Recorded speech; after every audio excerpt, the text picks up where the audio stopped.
ఎన్టీఆర్ జిల్లాలోని పవిత్ర సంగమం వద్ద భారీగా వరద ఉధృతి పెరుగుతోంది. గంటకు పెరుగుతున్న వరద ఉధృతి పెరగడంతో ఫెర్రీ ఘాట్ చుట్టూ ఉన్న లోతట్టు ప్రాంతాలు జలమయమయ్యాయి.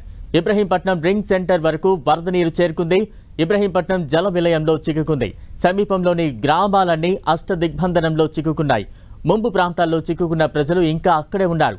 మరోవైపు పశ్చిమ ఇబ్రహీంపట్నం వద్ద నేషనల్ హైవేపై వరద నీరు ప్రవహిస్తోంది.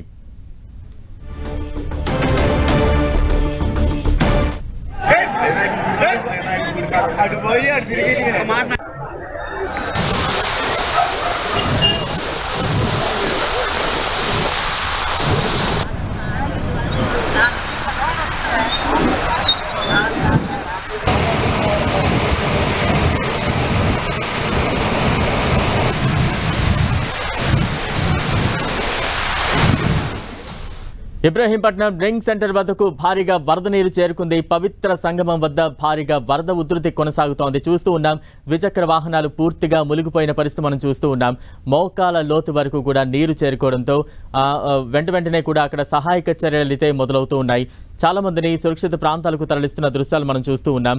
నడుము లోతు వరకు కూడా నీరు చేరుకుపోయింది.